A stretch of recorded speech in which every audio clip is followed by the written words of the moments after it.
আমি চাইতেছি 4 বছরে কোনো চুরা ওরা থাকতো না। আর আপনারা যারা চুরি করে যদি খবর পান যে ইলা ইলা চুরি করে আমার সাথে যোগাযোগ করাই দিবে, আমি দরকার হলে সৌদি আরব বা কুয়েত পাঠাই দিব।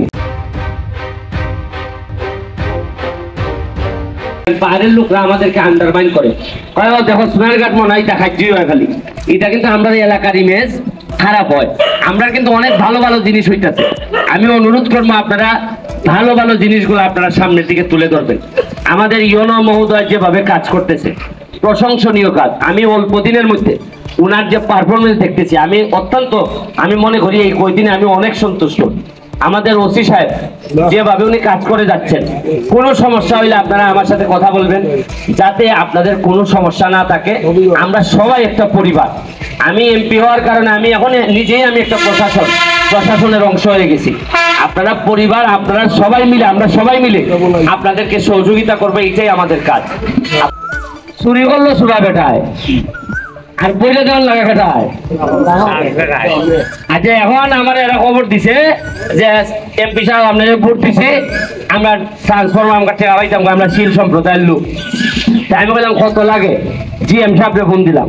কইল স্যার এটা তো আইনে, স্যার আইন তো আর আমি ভাঙতে আসতাম না, টাকা 80,000 লাগবে। এখন 80,000 দিত কিলায়।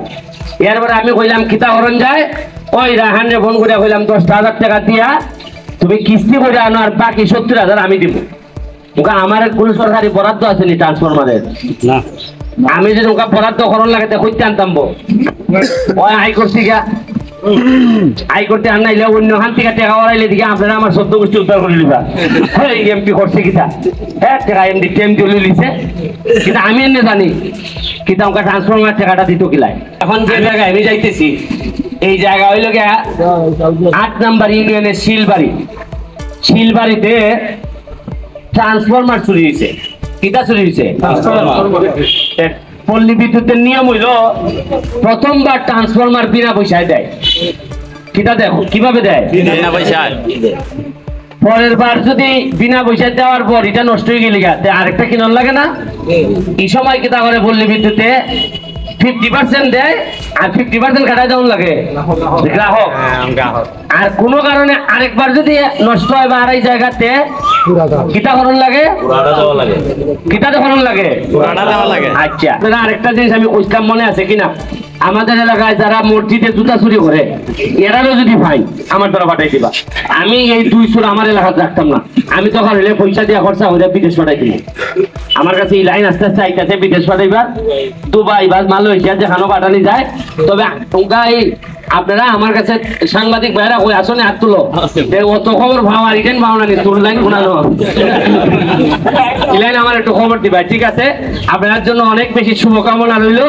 আমরা একসাথে হইয়া সোনারঘাট মাধবপুর, আমি তো সারা বাংলাদেশের মানুষকে বলছি যে 4 বছরের মধ্যে আপনারা দেখবেন যে একটা এলাকার উন্নয়নের ইতিহাস কিভাবে বদলায়। এবং আমি ওসি সাহেবকে অনুরোধ জানাইছি যাতে আমার এলাকার ট্রান্সফরমার চোর যারা আছে এরা 2-1 লাখ অন্তত তৈরি আইন না, তাই আমরা শান্তি দিবা দিতানি না কিতা না কিতা না। ওসি সাহেব বই থাকতাম, আমি দেখতাম চাই 2-3 মাসের মধ্যে 1,00,000 ট্রান্সফরমার চূড়া ধরা পড়ছে। আর আমরা এলাকাতে আমি চাইতেছি 4 বছরে কোনো চূড়া ওরা থাকতো না।